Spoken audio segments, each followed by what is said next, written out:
السلام علیکم ورحمۃ اللہ وبرکاتہ۔ نحمدہ ونصلی ونسلم علی رسولہ النبی الحنین المکین الرؤوف الرحیم، اما بعد فاعوذ باللہ من الشیطان الرجیم، بسم اللہ الرحمن الرحیم۔ یا ایہا النبی حسبک اللہ ومن اتبعک من المؤمنین، صدق اللہ العظیم۔ والصلاة والسلام علی اشرف الانبیاء والمرسلین وعلی آلہ وصحبہ وعلماء امتہ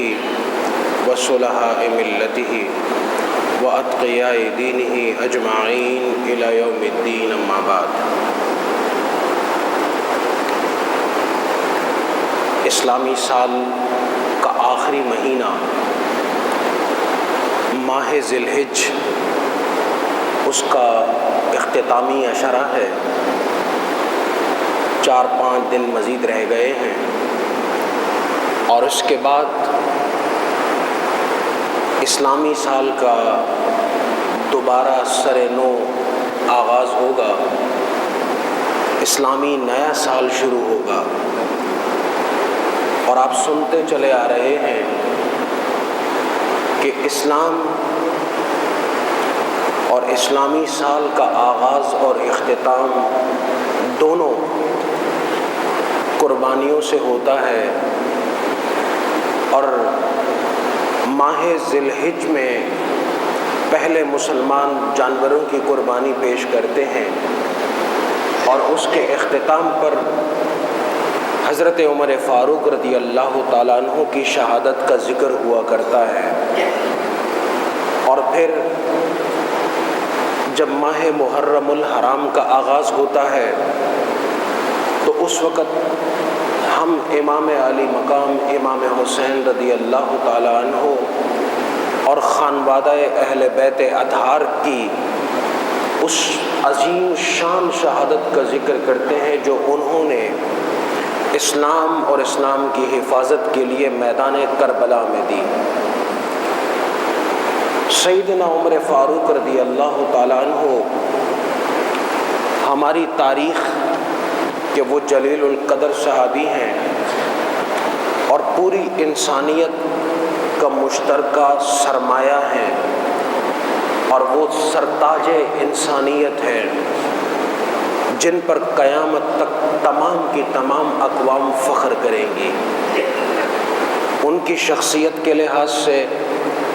ان کے ایمان لانے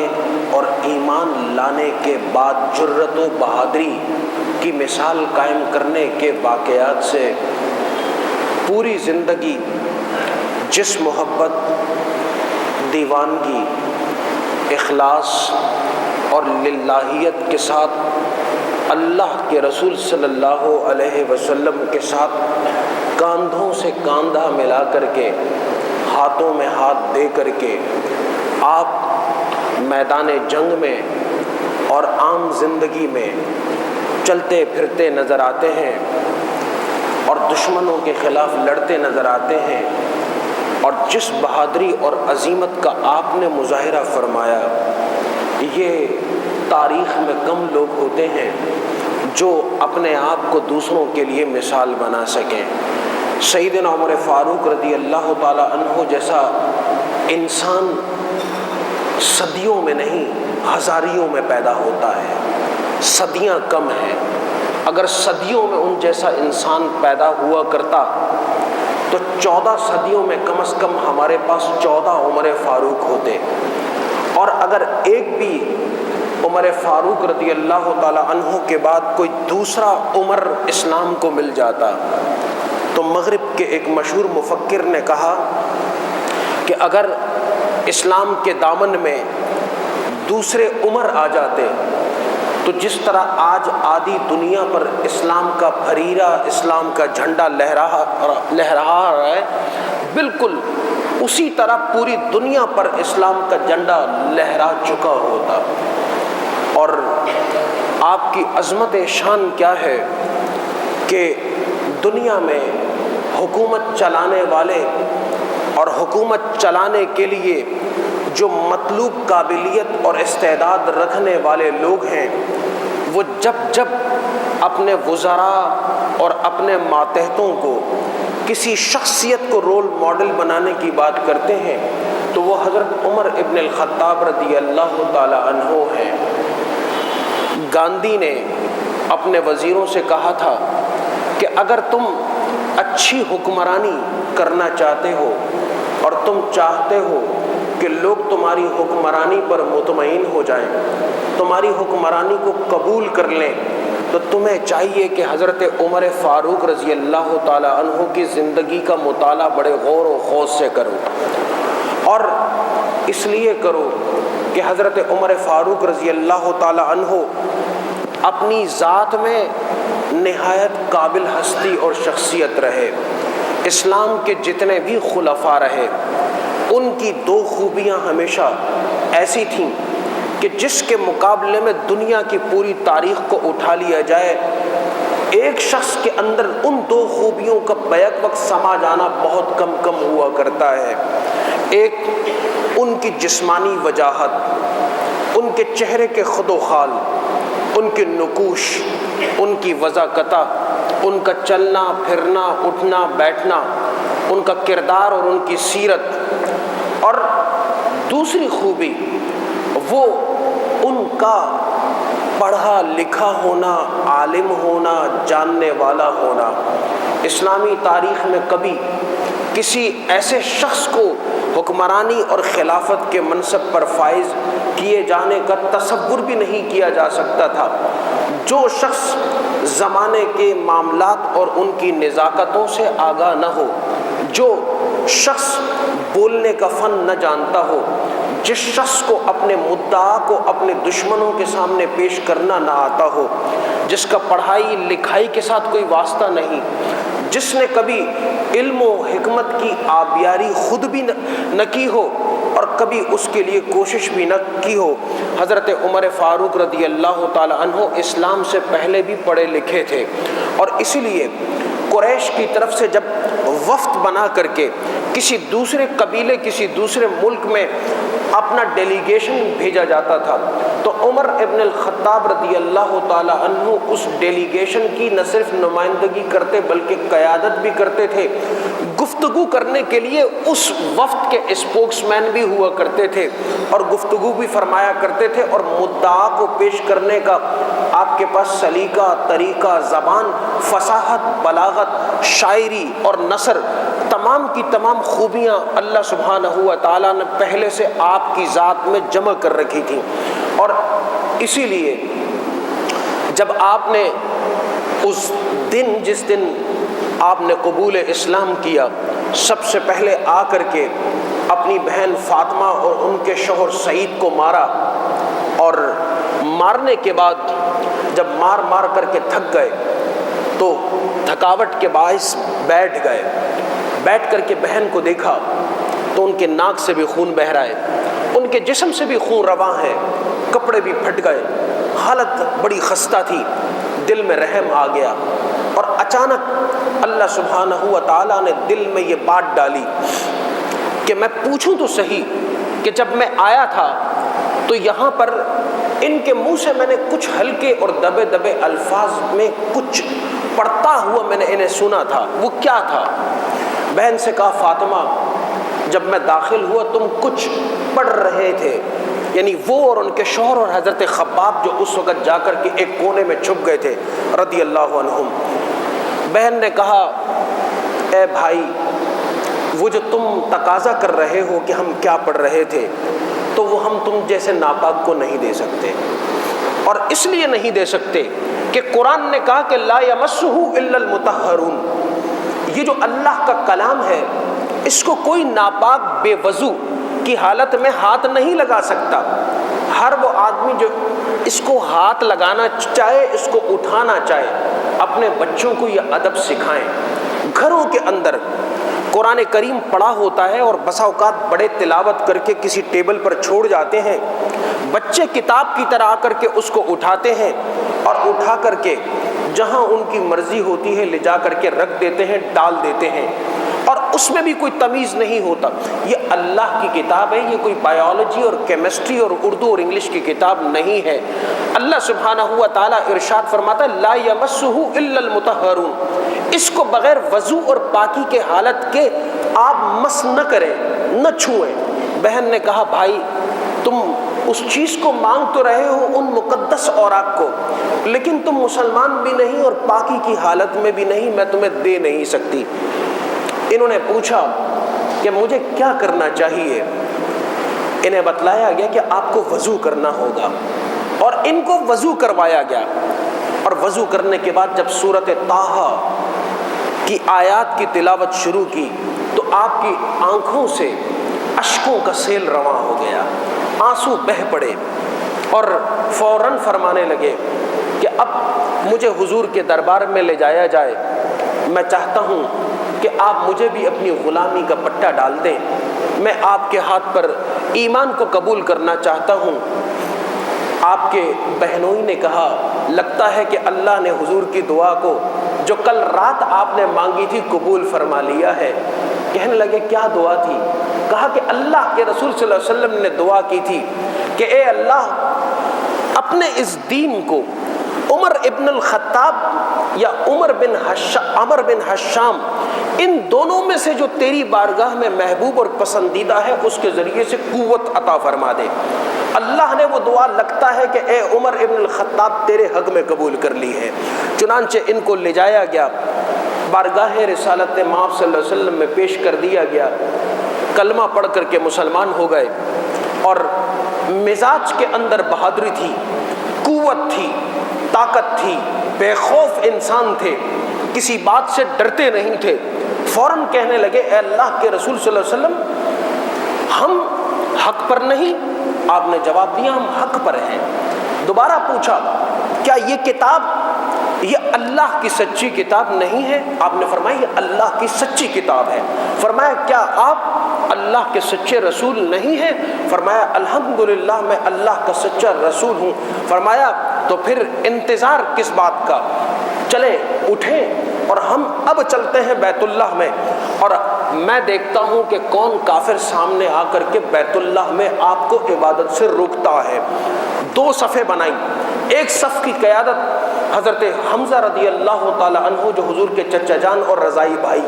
ان کی قیادت میں، اور دوسری صف آپ کی قیادت میں بنتی ہے۔ اور جب آپ بیت اللہ پہنچتے ہیں عبادت کے لیے تو تمام صحابہ کرام ان کفار کو دیکھ کر کے جو چاروں طرف کھڑے ہو کر کے حسرت کی نگاہوں سے دیکھ رہے ہوتے ہیں کہ قوت اور طاقت کا سرچشمہ عمر ابن الخطاب جا کر کے حضور کی غلامی اختیار کر گیا ہے، ہمارے درمیان سے نکل چکا ہے، پلڑا مسلمانوں کا بھاری ہو گیا، حسرت کی نگاہوں سے قطار اندر قطار کھڑے ہو کر کے دیکھ رہے تھے۔ مسلمانوں نے جب یہ منظر دیکھا کہ قریش مکہ کی وہ جرت اور قریش مکہ کا وہ غصہ جو وہ مسلمانوں پر نکالا کرتے تھے وہ ختم ہو گیا، انہوں نے بآواز بلند نعرہ تکبیر کو بلند کیا، اور پہلی مرتبہ بیت اللہ کے صحن میں اور مکہ کی فضاؤں میں تمام کے تمام لوگوں نے اللہ اکبر کا وہ نعرہ سماعت فرمایا۔ یہ جو نعرہ لگا اللہ سبحانہ و تعالیٰ نے اس نعرے کی برکت سے اور آپ کے اسلام میں داخلے کی برکت سے اسلام کو وہ شان عطا فرمائی، وہ قوت عطا فرمائی کہ وہ لوگ جو عام طور پر چھیڑ چھاڑ کرتے تھے، عام لوگ پر مسلمانوں پر ظلم و ستم کرتے تھے، وہ سب کے سب پیچھے ہٹ گئے۔ انہیں پتا تھا کہ اب سامنے عام مظلوم مسلمان نہیں بلکہ حضرت عمر ہے جن کے ہاتھ میں ہر وقت تلوار رہتی ہے، اگر ہم کسی کے ساتھ بھی زیادتی کی کوشش کریں گے تو عمر کی تلوار ہماری اس گردن کو ہمارے تن سے جدا کر کے رکھ دے گی۔ کسی کو یہ ہمت نہیں ہوتی تھی۔ حضرت عمر فاروق رضی اللہ تعالی عنہ وہ جلیل القدر صحابی ہیں کہ جب ہجرت فرمانے لگے تو تب بھی ایک تمطراق کے ساتھ، ایک دبدبے کے ساتھ، شان و شوکت کے ساتھ آپ نے ہجرت فرمائی، اور جاتے وقت فرمایا اور اعلان کیا۔ صحابہ اپنے ضعف اور کمزوری کی وجہ سے اکثر کفار مکہ کی نگاہوں سے چھپ کر کے چلے جایا کرتے تھے، لیکن آپ نے پہلے اعلان کیا کہ میں کل روانہ ہو رہا ہوں، جو چاہتا ہے کہ اپنی عورت کو بیوہ کر دے، اور جو چاہتا ہے کہ اپنے بچوں کو یتیم کر دے، جو چاہتا ہے کہ اس کے باپ کا سہارا چھن جائے، وہ عمر کے راستے میں آ جائے، عمر اس کا بھرپور انتظام کر کے رکھ دے گا۔ چنانچہ اعلان کر کے نکلے، پورا مکہ تمام تر قوت اور طاقت اور دولت کے باوجود آپ کی راہ میں رکاوٹ نہیں بن سکا۔ حضور علیہ الصلوۃ والسلام کی بارگاہ میں حاضر ہوئے، اور اس کے بعد جو آپ کا سفر چل پڑا، آپ غزوات میں شریک ہیں، آپ ہر معرکے میں حضور صلی اللہ علیہ وسلم کے ساتھ ساتھ ہیں۔ حضور علیہ الصلوۃ والسلام عموماً جب راستے پر تشریف لے جاتے تو آپ کے دست اقدس کھلے ہوا کرتے تھے، اور کھلے ہاتھوں کے ساتھ آپ بالکل وقار اور تمکنت کے ساتھ آپ تشریف لے جاتے۔ لیکن کئی بار ایسا ہوا کہ اگر حضرت عمر فاروق رضی اللہ تعالی عنہ برابر میں آ کر کے کھڑے ہو جاتے تو حضور علیہ الصلوۃ والسلام ان کے دست مبارک کو اپنے دست پاک میں لے لیا کرتے، اور ہاتھ میں لے کر کے ان کے ساتھ چلا کرتے، اور گفتگو رہتی۔ اور اسی لیے فرمایا حضور علیہ الصلوۃ والسلام نے کہ اللہ نے میرے 2 وزیر آسمانوں میں مقرر کیے ہیں، 2 وزیر میرے آسمانوں میں ہیں، حضرت جبرائیل و میکائیل، اور فرمایا کہ میرے 2 وزیر زمینوں میں ہیں، ابو بکر اور عمر رضی اللہ تعالی عنہما۔ یہ اس بات کا اعلان تھا کہ اللہ کے نبی اور اللہ کے رسول صلی اللہ علیہ وسلم کی نبوت اور رسالت وہ آسمانوں پر بھی تھی۔ اللہ نے آپ کو شہنشاہ کونین بنایا تھا، اور جس طرح آپ کا سکہ زمین پر چلتا تھا، بحر و بر پر چلتا تھا، جمادات اور نباتات پر چلتا تھا، انسانی عقول و اذہان پر چلتا تھا، ویسے ہی آسمان کی جتنی مخلوقات تھیں ان سب پر بھی آپ کا سکہ تھا۔ آپ کی نبوت ان سب کے لیے بھی قائم تھی، اور آپ کی نبوت کا سب سے بڑا معجزہ یہی تھا کہ اوپر بھی آپ کی وزارت موجود تھی، نیچے بھی آپ کی وزارت موجود تھی، اوپر بھی آپ کی قیادت موجود تھی اور نیچے بھی آپ کی قیادت موجود تھی، اوپر بھی آپ کے خلفاء تھے اور نیچے بھی آپ کے خلفاء موجود تھے۔ اور اسی لیے حضور علیہ الصلوۃ والسلام نے جب دنیا سے پردہ فرمایا،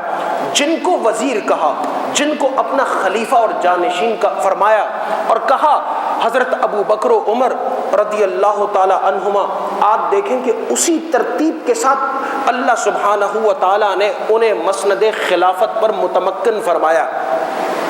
وہ احادیث جو آپ کی شان میں وارد ہوئی ہیں، اگر صرف ان کو پڑھ کر کے آپ کو سنا دیا جائے تو ان کی تعداد سینکڑوں سے زیادہ ہے، سینکڑوں سے زیادہ ہے۔ لیکن اصل بات یہ تھی کہ اس ایمان کے نتیجے کے طور پر یہ بات اپنے آپ کو ہم مخاطب کر کے سمجھیں کہ اس ایمان جو اللہ تعالیٰ نے ہمارے دل اور دماغ میں پیوست کر رکھا ہے، ہماری روح میں اس کے بیج کو ڈال رکھا ہے،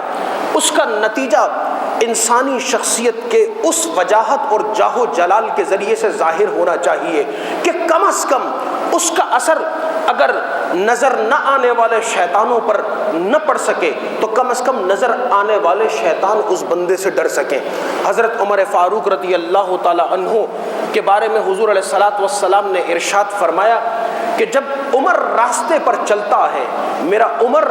راستے پر گزرتا ہے تو شیطان بھی سر جھکا کر کے سامنے سے بھاگ جاتا ہے۔ اور پھر فرمایا، ایک حدیث میں آتا ہے کہ حضرت عمر رضی اللہ تعالی عنہ حضور علیہ الصلوۃ والسلام کے مقدس حجرے میں داخل ہونے والے تھے، دروازے پہ کھڑے ہو کر کے آپ نے بآواز بلند کچھ شور سنا کہ کچھ خواتین بیٹھی ہوئی ہیں اور بآواز بلند آپ کے سامنے گفتگو فرما رہی ہیں۔ حضور علیہ الصلوۃ والسلام کبھی کسی کو ڈانٹتے نہیں تھے، کبھی کسی کے ساتھ سختی نہیں فرماتے تھے، تو عموماً جو بچے ہوتے تھے، خواتین ہوتی تھی، ان کی آوازیں بلند ہو جایا کرتی تھیں۔ حضرت عمر فاروق رضی اللہ تعالی عنہ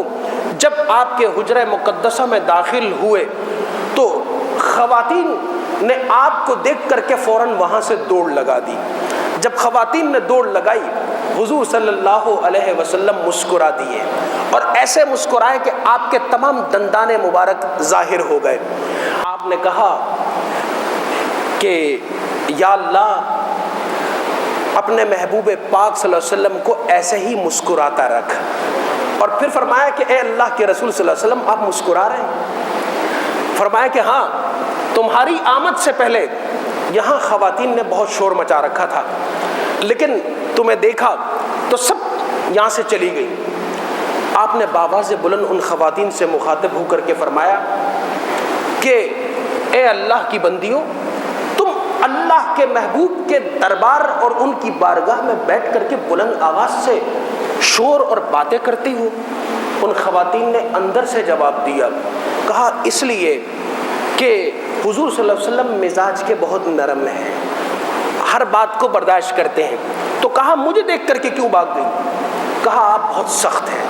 اور آپ کا مزاج بھی بہت سخت ہے. آپ کو دیکھ کر کے شیطان بھاگ جاتا ہے، تو ہم کیا ہیں کہ آپ کو دیکھ کر کے اور آپ کے سامنے اور آپ کی موجودگی میں بآواز بلند گفتگو کریں. اللہ سبحانہ و تعالیٰ نے آپ کو یہ جاہ و جلال اور تمکنت عطا فرمائے. آپ خلیفہ کے منصب پر فائز ہو جاتے ہیں، اور جب خلافت کا معاملہ آتا ہے، یہاں سے اگرچہ آپ کی پوری زندگی رول ماڈل ہے، لیکن وہ گاندھی نے جو کہا تھا کہ میرے تمام وزیروں کو چاہیے کہ اچھی حکمرانی کے لیے حضرت عمر فاروق رضی اللہ تعالی عنہ کی زندگی کا مطالعہ کریں. ایک ہندو ہو کر کے اگر وہ اپنے وزیروں کو یہ نصیحت کر رہا ہے، تو ہمارے تمام مسلمان وزراء اور حکمرانوں کو بھی چاہیے، چاہے وہ مشرق میں ہوں مغرب میں ہوں، کہ وہ حضرت عمر فاروق رضی اللہ تعالی عنہ کی حیات طیبہ کا بغور مطالعہ کریں. اور اس لیے مطالعہ کریں کہ آپ نے حکمرانی کیسے کی، اور ایسی حکمرانی جس کے اندر اگرچہ کے معجزات بھی شامل ہیں، کرامات بھی شامل ہیں، آپ کی طرف سے قوت کا اظہار بھی شامل ہے، لیکن سب سے بنیادی اور کلیدی معاملہ جس کو آج کی پولیٹیکل سائنس کے اندر گڈ گورننس کہا جاتا ہے، جس کے ذریعے سے نظم مملکت کو صحیح خطوط پر چلانے کا گرد طریقہ اور سلیقہ سیکھا اور سکھایا جاتا ہے، اگر اس سے اکتساب کیا جائے تو یقین جانیے کہ ناکام سے ناکام ترین حکومت کامیاب سے کامیاب ترین حکومت میں بدل سکتی ہے. کس طریقے سے میں اگر ان تمام معاملات کا اور آپ کی پوری خلافت کا جو 12 سے 13 سال کے عرصے پر محیط ہے، اور اتنی بڑی خلافت کہ روزانہ تمام کے تمام مورخین کا اس بات پر اتفاق ہے کہ 80 مربع میل کا علاقہ اسلامی حدود کی سلطنت میں داخل ہوتا تھا روزانہ. مسلم فوج کی فتوحات کی وجہ سے آپ نے فوج کو جہاں اور بہت ساری نصیحتیں کی، فوج کے کمانڈروں کو ایک کلیدی بات کہی، اور وہ کلیدی بات یہ ہے کہ اگر تم نماز کو قائم کرنے والے بن گئے تو اس کا مطلب ہے کہ تمام معاملات کو صحیح طور پر قائم کرنے والے بن جاؤ گے، لیکن اگر تم نے نماز کو فوت کر دیا تو اس کا مطلب یہ ہے کہ تم نے تمام کے تمام معاملات کو فوت کر دیا، اپنے ہاتھ سے اس کو لوز کر دیا. مسلمانوں کی فوج، اس کا جو موٹو ہے، اس کا جو شعار ہے کہ تقوی ہے، جہاد فی سبیل اللہ ہے، یہ موٹو حضرت عمر رضی اللہ تعالی عنہ کا تھا، اور اسی کی بنیاد پر آپ نے پوری کی پوری افواج کو متحرک کر کے اپنے وقت کی 2 سپر پاورز کے ساتھ مڈ بھیڑ فرمائی، اور ان دونوں کو نیست و نابود کر دیا، ان کو تباہ کر دیا، ان کی قوت کو ختم کر دیا. لیکن یہ کچھ جذباتی فیصلے نہیں تھے، آپ نے فوج کو تیار کیا، فوج پر خرچہ کیا، اور فوج کی ٹریننگ اس طور پر کی کہ مسلمان اگر 5000 ہوتے تھے تو وہ کم از کم 2 سے 3 لاکھ افواج کے ساتھ بھڑ جایا کرتے تھے اور ان کو شکست دے دیا کرتے تھے. جنگ قادسیہ پڑھ لیں، اس کے علاوہ جنگوں کی ایک لمبی سیریز ہے حضرت عمر فاروق رضی اللہ تعالی عنہ کے دور مبارک میں، آپ اس کو پڑھیں کہ کس تسک و احتشام کے ساتھ آپ کی چھوٹی سی فوج اس نے ایرانیوں اور رومیوں کے لشکروں کو میدان جنگ میں نہ صرف یہ کہ گھائل کر دیا بلکہ ان کو کاٹ کر کے رکھ دیا، ان کو تباہ کر دیا. ہزاروں سال جن سپر پاورز کی تاریخ تھی اور ہزاروں سال پر مشتمل ان کی قوت تھی، اس کو تہس نہس کر کے رکھ دیا گیا، اس لیے کہ مسلمانوں کے پاس ایک مضبوط ایمان کے جذبے سے سرشار، جہاد کے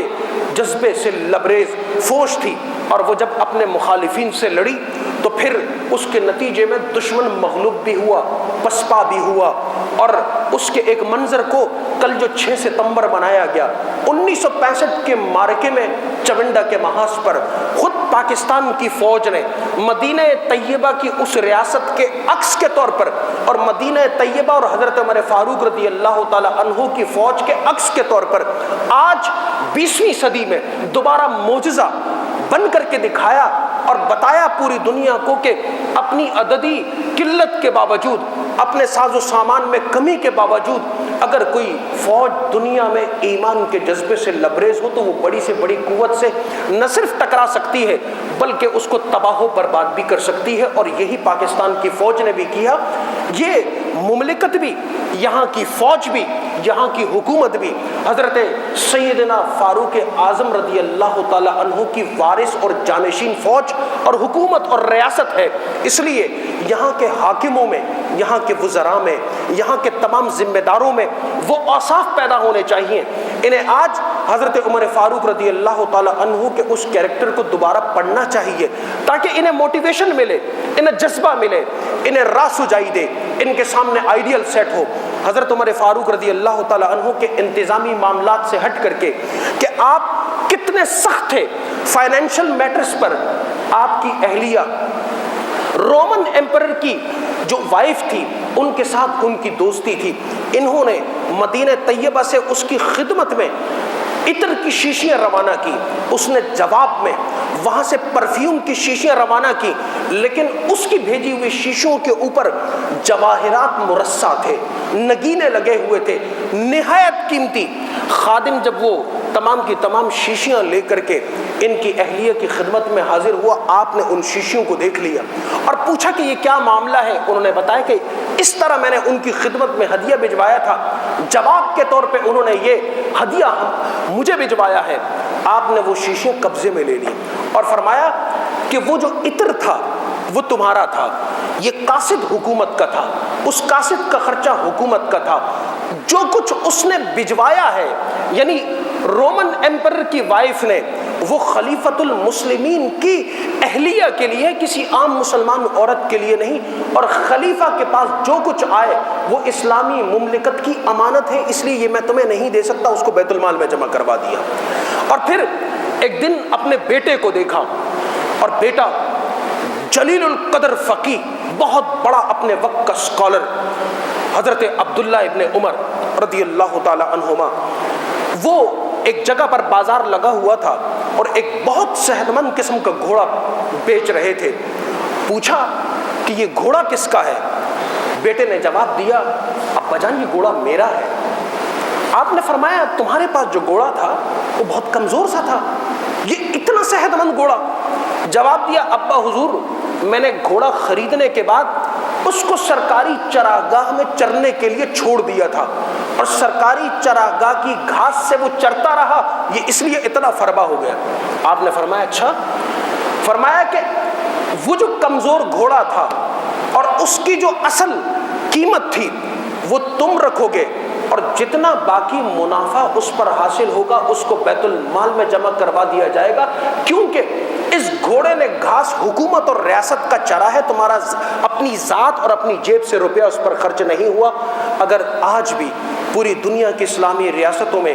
حکمران سید القوم خادمہم کا مصداق، یعنی جو قوموں کے سردار ہوتے ہیں ان قوموں کے خادم ہوا کرتے ہیں، ان کی خدمت پر معمور ہو جائے تو اللہ تعالیٰ حضرت عمر فاروق رضی اللہ تعالیٰ عنہ کی طرح قیامت تک ان کے ناموں کو زندہ فرما دے گا۔ اللہ سبحانہ و تعالیٰ